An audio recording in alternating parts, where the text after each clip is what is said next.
Yo, what's the deal? What's the deal? What's the deal? What's going on? What's going on? What's going on, beautiful people? Yo, peace and love, peace and love. What's going on? Welcome to another episode of SR Daily. I'm your boy, your host, LaShawn Sugary Marston. You are tuned into episode 527, episode 527 of SR Daily. Listen, man, SR Daily is where personality meets enlightenment. We are here 5 days a week, Monday through Friday, 9 a.m. to 9:30 a.m. Facebook Live, YouTube Live, and of course, Instagram Live. And it's a beautiful day. It's a beautiful thing to wake up with purpose. It's a beautiful thing to wake up. Loving life is a beautiful thing to wake up. To wake up in itself is a gift, and I'm grateful. But to wake up with love in your heart, to wake up with love, to feel love from people around you, your spouse, your partner, your husband, your wife, your children, your parents, your siblings, your friends, your cousins, your uncles, your aunts. To be loved is a beautiful thing. To love is a beautiful thing. So, welcome to the show. Chuck Platinum, what's going on, my brother? Peace and love. Thank you for tuning in. Mona Love, happy, thankful, therapeutic, and thriving Thursday. The educator is always speaking alphabetical order. All right? You don't give a damn what I say. I say thankful, thriving, and therapeutic. She say no, therapeutic comes first. So she's always gonna do her thing the way she does her thing, and it's a beautiful thing. It's a love thing. You know, yesterday, I mean, we've known it for a long time, right? Now, since hitting a bear and fucking hiking for 7.5 hours. But totally yesterday, like, I love how we engage each other. And I love how we deal with individual frustration together. I love how even sometimes if we are frustrated with each other for whatever reason, like if that happens, right, it's never like, it's a beautiful thing. It's a beautiful thing to and what I'm realizing, what I've realized is on display is love must encompass respect. Where a lot of times people disrespect each other, yet claim to love each other because of the things that they do for each other or to each other, right? Oh, I love you, but I'll curse you out, right? When I'm frustrated. Oh, I love you, but I'll call you names when I'm frustrated. Or I allow you to call me and I say you love me, but I allow you to disrespect me. I allow you to make me feel less than.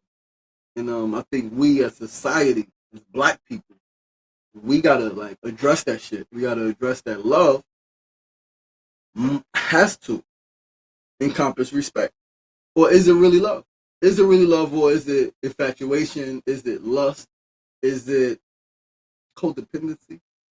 I think a lot of relationships are just codependent situations where people are just cohabitating, right? Just like living together or just like being with each other just because they don't want to be alone, right? Just because, yeah, all of those things, right? And not just be alone, not just they don't want to be alone because of what they're receiving, but they have stuff to give and they don't want to be alone because they have been taught, they have been conditioned that, right?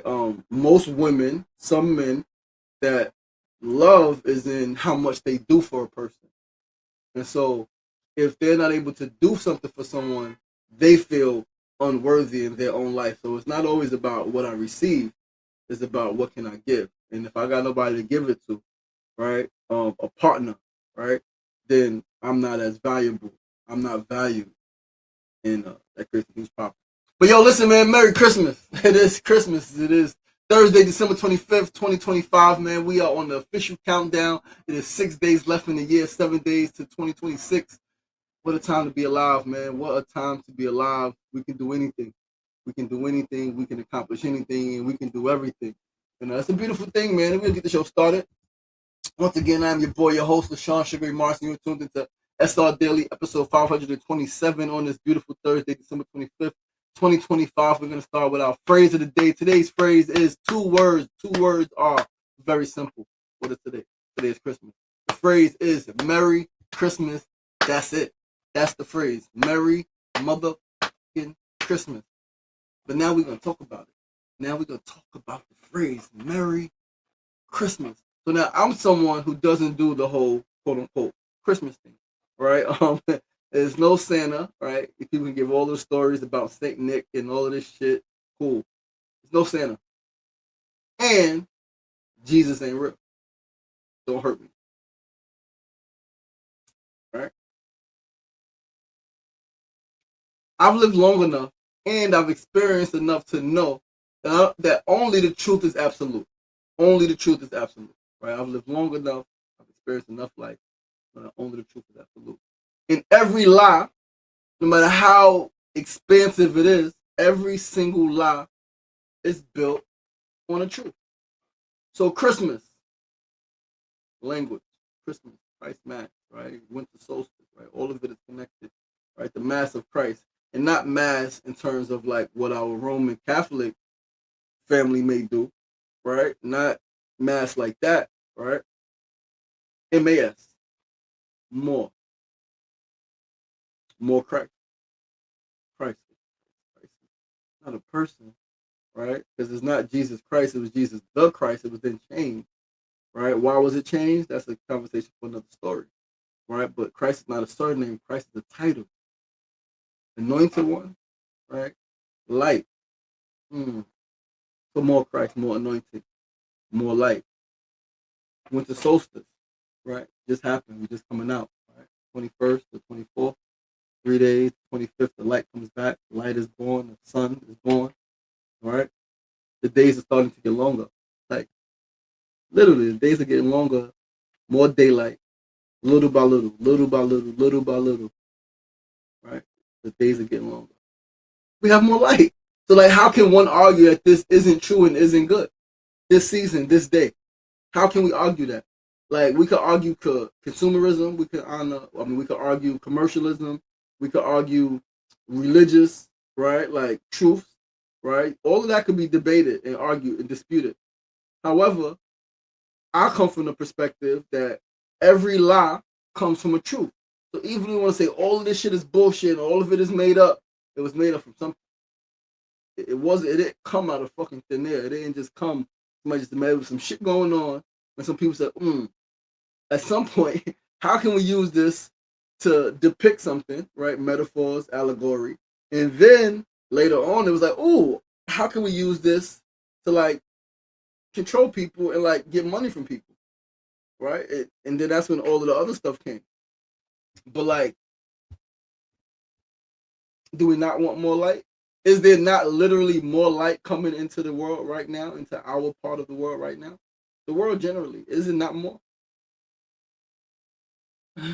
So as someone who grew up celebrating Christmas, then stopped. And although I don't do the consumerism and commercialism now, I don't like like yeah, I don't do that, and it's okay. It's okay. It's okay. But I absolutely acknowledge December 25th as the day the light returns to the world. Right, officially, right? 3 days it dies, the light dies, it goes into right to the depths of quote unquote hell, right? It's resurrected on the third day, right? It's some same thing they say for the resurrection, right? But like now, no, new light, right? New light, right? And it's crazy because this new light, is gonna carry us, right? We're in winter, gonna carry us to what? Spring, where it's new life. Right? So it's like the new light, right? The morning star, Venus, right? Dawn, right? It precedes the sun. This shit is all fucking allegorical, man, and it's all like it could all be explained. Merry Christmas, Merry Christmas. Celebrate more light, celebrate more knowledge, celebrate more sunlight, right? Longer days, right? Days short, right? Sun going down at 4:19, 4:24, some shit like that. It's like, god damn, not coming up to damn near 7. Like, god, what the hell is going on? It's some short ass days. But now they're getting longer.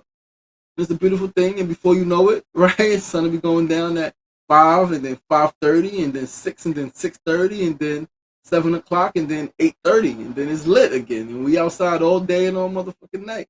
Right, but in the meantime, in between time, Merry motherfucking Christmas. Enjoy the season. All right, take your time.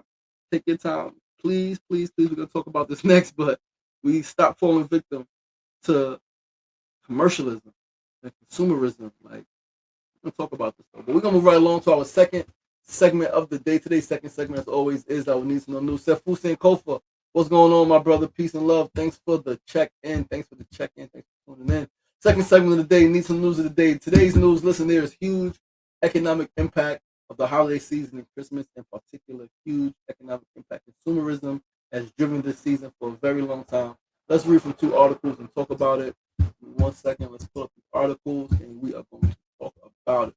Two articles, slow response over here.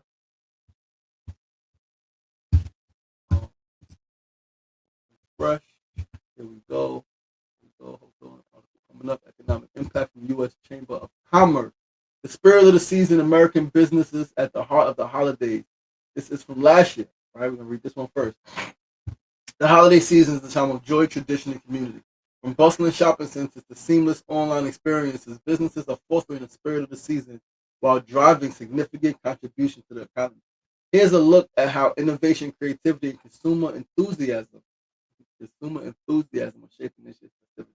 According to the National Retail Federation, the NRF, holiday spending in 2024 is forecasted to grow between 2.5% to 3.5% over 2023, reaching $979.5 billion to $989 billion. This steady growth aligns with the year-long retail trend and positive outlook of American consumers, with sales increasing consistently month over month.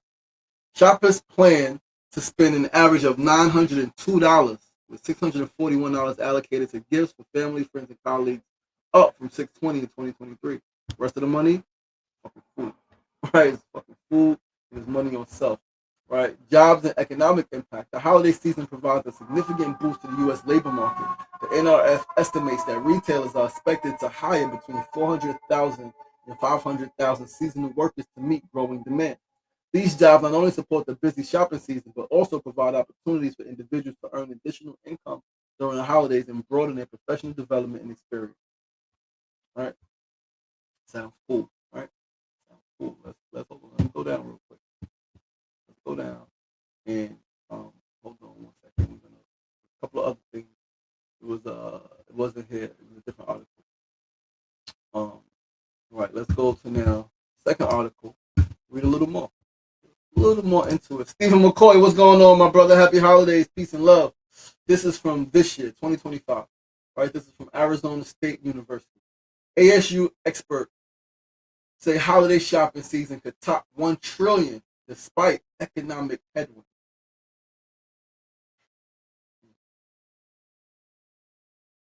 Whether it's each year as the air turns crisp and storefronts sparkle with holiday displays, Americans prepare for a seasonal ritual that doubles as an economic powerhouse, holiday spending. Whether it's gifts, groceries, or gadgets, consumer purchases in November and December have a profound impact on the U.S. economy, accounting for about 1/5 of annual retail sales.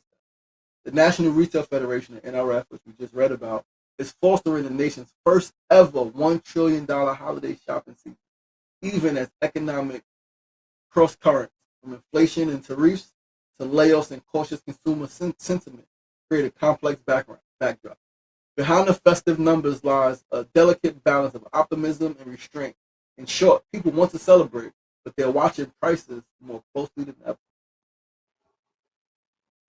Few people are better equipped to interpret that balance than Lee McFeeters, research professor emeritus of economics in the W.P. Carey School of Business at Arizona State University and director of the school's J.P. Morgan Chase Economic Outlook. McFeeters has long analyzed the trends shaping Arizona and the national economy, tracking how factors like employment, inflation, and consumer confidence play into everyday spending decisions. Right, so now let's read this quick short interview. How significant is the holiday season to the overall U.S. economy in terms of consumer spending? Looking at the big picture, consumer spending consistently accounts for approximately 70% of the total U.S. economy, as measured by gross domestic product, GDP. But there is a notable seasonal pattern. The two holiday months of November and December typically account for about 20% of annual retail spending. How has the increase in online shopping affected holiday spending? The U.S. Census began to monitor e-commerce in 2000 when the internet became more accessible, and the growth since then has been remarkable. In the fourth quarter of 2004, e-commerce made up just 2.4% of retail sales. Even then, the fourth quarter was the strongest quarter of the year for e-commerce, and that pattern continues today. By 2024, that figure soared to 17.8% of retail sales, a six-fold increase in 20 years. As smartphones become more popular, consumers started using the internet for in-store comparison shopping. Then by 2010, about 25% of holiday purchases were made online. In 2015, online Black Friday sales exceeded in-store sales for the first time. Now, the National Retail Federation predicts that 55% of consumers plan to make holiday purchases online in 2025. What are the spending predictions for this holiday season? The National Retail Federation predicts the first $1 trillion holiday shopping season in 2025, up about 4% from an estimated $976 billion in 2024. All right, let's read. Hold on, we're gonna skip a little bit. Probably holiday gifts. Headwinds. What economic headwinds could affect this year's holiday season? The cloud of uncertainty over the economy is a major concern. Consumer confidence is at a very low level, and layoffs are at their highest since 2009. Layoffs are at their highest since 2009.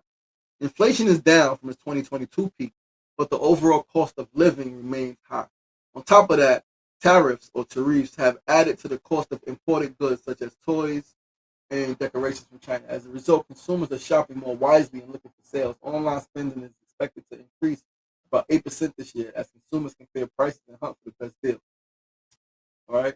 Now, these challenges sound serious. Why are analysts still predicting growth in holiday spending? Despite concerns and discontent about the economy, surveys are showing consumers are ready to spend in the coming holiday season. Credit card delinquencies remain low at about 3%. Home equity borrowing is up, and 96% of workers are still employed. As in past holiday season, analysts expect consumers to brush aside their pessimism and splurge on the holidays. Now, first is important to note that when they take numbers like this, right, everybody's not accounted for. And a lot of times the numbers that they're, how you say it? So in New York, in New York State, New York City rather, when we talk about housing costs, right, and we talk about how much people are making and why the mortgages or rents are so high, right? We um, um, average median income, right? You take the people in the city, right? How much money is being made, and you average it out, right? When you have a city with billionaires, right, with more billionaires than the rest of the world, it's going to seem like, on average, that the more people are making more money, which is not the case because there are people literally struggling to make $1,000 a month, right? Very real. So $12,000 a year, fucking poverty level, right? Some of those same people who are struggling the most contribute the most. They go into debt, they borrow, right? Whether it's personal, like whether it's debt, they borrow from friends, from family. They use credit cards, they take loans out, right? Or they spend whatever little hard-earned money they have, and they spend it, and then now they're behind on rent, they're behind on mortgage, they're behind on car notes, they're behind on insurance, they're behind on a lot of things, right? They get behind on a lot of things. And for what? Because society said you have to spend.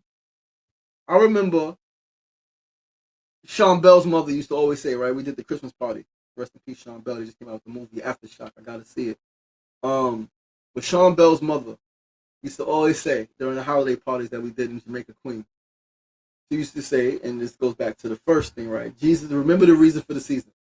Remember the reason for the season. The reason for the season is not gifts, gifts, gifts, gifts, gifts. It's not to go broke. It's not to try to show love, right? Because like there are people children who get beat by their parents all year. They get cursed out by their parents all year. They get made to feel like shit by their parents all year. And then on Christmas, the parent goes and spends $2,000, $900, right? Average said the average person would spend $902, right? And some people spend a lot more than that. And that spend, they will use to be like, I love you. You see what I do for you? And it's like, you cursed me out all year. You whipped my ass. You made me feel like shit. You called me stupid. You called me dumb. Said I wasn't going to be shit. You said all of this shit. You didn't come get me. You didn't spend time with me. You didn't help me with my homework. You didn't do anything. You told me to get out your face, to go fucking play somewhere. It was a terrible example all year. But I'm supposed to think that because you spent $1,000 and because you got me this PlayStation, because you got me this Xbox, because you got me this fucking four-wheeler, because you got me this new toys, these new games, because you got me this new phone, because you got me these new clothes, because you took me on this fucking trip, I'm supposed to believe that you love me. And what's crazy is that children believe that their parent loves them when they do that. because we have been conditioned, and it's so crazy when you see it in children. We are conditioned to think that gifts equate to love because it is a love language, right? To give gifts, right? To give gifts. But like, shit gotta be more than that, man. It gotta be more than just, yo, I spent $1,000 on you. I love you. You better fucking be grateful. Like, nah, I'm fucking terrible. I feel horrible. Like, you spent $1,000, but tomorrow you're gonna beat my ass. I don't do what you say. Next week you're gonna beat my ass, right? Like, I gotta deal with fucking 11 and a half months of ass whipping and being disrespected, being called out my name, not being seen as human, not having a valuable voice in my own fucking upbringing. But I'm supposed to believe because you bought me all these fucking Christmas gifts, you love me? Get the fuck out of here. This shit is terrible, man. So again, go back to the phrase of the day, Merry Christmas, but more light, more joy, more love, more light, right? More prosperity, more community, more family, more respect, more value, right? More seeing each other as valuable, more seeing the children as valuable, right? And their voice matters. What they say, what they have to say matters. Their thoughts matter. Let's move right along now. Let's move right along to our third segment of the day. Tamika Hall, what's going on, my sister? Peace and blessings. Said, take care of your mental health during this time. Absolutely, take care of your mental health. Mona said $1 trillion is crazy. $1 trillion is absolutely insane. Triple Deuce, what's the deal? Mr. McFly, what's going on, my brother? Peace and love. Thanks for tuning in. Thanks for tuning into the show. Go along to our third segment of the day. Today's third segment is the tip of the day. Today's tip is, listen, you ain't got to follow every tradition. You do not have to follow every tradition that your family, your race, your culture, or the fucking world has. You do not have to follow every tradition. You don't have to. You don't have to. Because everybody else is doing it, you ain't got to do it. One, you ain't got to do it because you don't fucking want to do it. Two, you ain't got to do it if you can't fucking afford it. Right? Like, you ain't got to go buy all the fucking Christmas gifts, man. One, if you want to get gifts, make some gifts. Figure out how to build some shit. Right? Like, give some paintings. Make some clothing, right? Like, there's many ways that even if you want to celebrate the season with gifts, you can do it because gifts, there's nothing wrong with gifts, right? There's nothing wrong with giving someone you love something, but it should not be a placeholder for disrespect, all right? It should not be because you feel guilty or whatever. And it definitely shouldn't be because society said so. Society said you got to do this, so you're doing it. What happened to, I ain't listening to nobody, can't nobody tell me what to do. Ain't nobody controlling me. I'm my own motherfucking man. I'm my own motherfucking woman. What happened to that? What happened to that mindset? What happened to I can't be controlled? I'm an individual. I'll fucking move to the beat of my own drum. What happened to that? Like, you ain't gotta follow every goddamn trend, no matter who said it. Your church, your motherfucking mosque, your motherfucking freaking the temple. Like, you don't gotta follow all of the trends, man. You don't have to. Especially if ultimately it's leading to more damage than good. Especially, period. You don't gotta follow them, period. But especially when those traditions are causing you to be stressed the fuck out. Listen, I watched one of my homegirls on Instagram for the last 20 days. She posted every single day 20 in her note. 20 days to Christmas, I'm stressed out. 17 days to Christmas, I'm still in these fucking streets, motherfucker. 13 days to Christmas, 2 days to stress the fuck out during the whole process.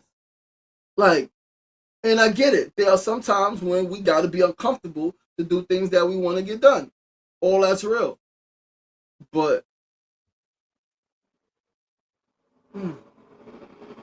really, like, people go into debt. I seen it with my own motherfucking eyes. I lived it. People go into debt. People spend so much money on Christmas, and then in January, they're broke and struggling, and they're trying to make ends meet. Again, behind no rent, behind no mortgage, behind no car note. Can't get the child got a school trip. Can't pay for the school trip, right? Can't get all the other things that the child wants, that the child really wants, right? And really needs. Can't get that shit because you don't spend so much money on Christmas, and now you mad at the child for asking you for some shit. Like, I still need things. While I didn't, and even if I did ask you, I only asked you because you conditioned me to think that I'm supposed to ask for all of this shit during this motherfucking time. This shit is crazy. You don't gotta follow every tradition. It's okay. Like, you can start new traditions. You could break tradition, right? Like, And yeah, some people are gonna talk about you and shit, but so fucking what? Who are you living for? You living for you, or you living for other people? Who are you living your life for? You living your life for you, or you living your life for other people? Who are you living for? Let's keep it real. All right, let's keep it real. Let's move right along though, to our fourth and final segment before we get out of here. Steph Fu said, one Christmas, my mother didn't give me enough gifts. And I said, that's it? She scolded me about being ungrateful. I never make that mistake again. I love you, Ma. Your life lessons are still being utilized. Yo, I remember, shit. I remember one year, again, I think the year I was on punishment for mad long, right? My mother didn't give me shit. She told me I didn't get shit for Christmas. Shit, nothing. And like, I felt terrible. All my friends got stuff. I go in the hallway, take some trash out. See in Queensbridge, see all of the gifts, all of the fucking paper, all of the boxes outside.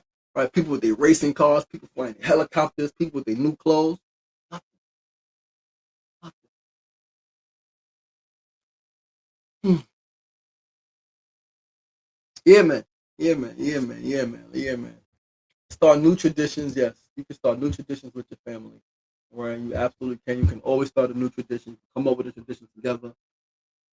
And what's tough for a lot of people is the ability to think about something that doesn't already exist, right? But that's why you come together, you share thoughts. You can take something that exists and like remix it. So many ways you can do this shit, right? Willie Will, what's going on, my brother? Peace and love, peace and love. Merry Christmas to you and the family and the new baby girl. Merry Christmas and all that shit. Fourth and final segment, we're gonna talk about the build of the day. Same theme, same vibe. We're gonna talk about the power of a child's imagination and how mental programming shapes what we see or we think we see. So listen, Mona and I, right, we was talking earlier this morning. And we was talking about how we saw Santa as children. How we fucking saw Santa Claus. She said she saw him hide behind her couch, right? She saw him jump behind the couch.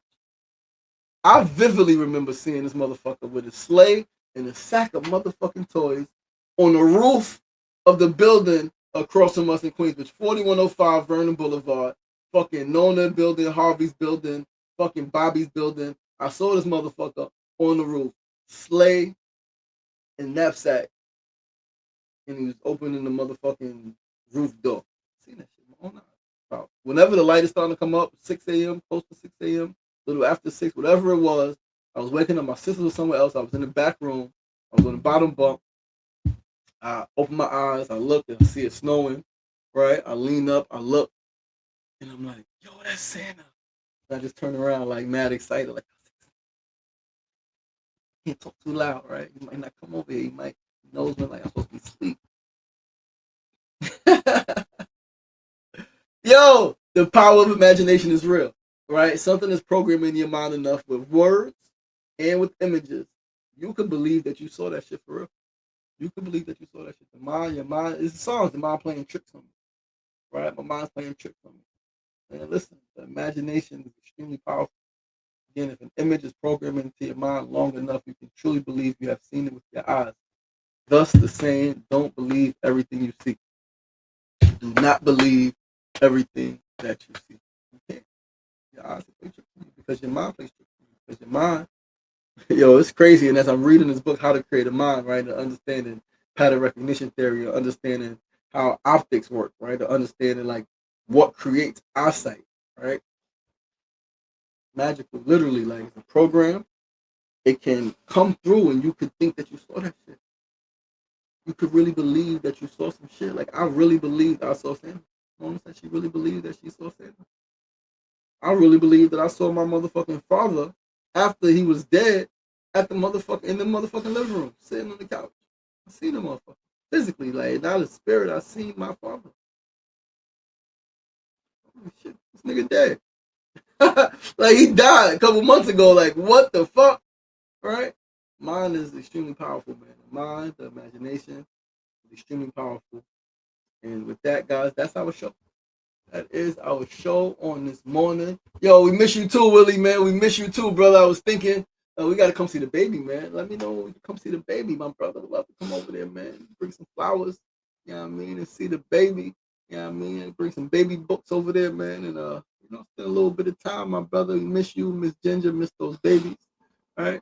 Give everybody my love. Give everybody our love.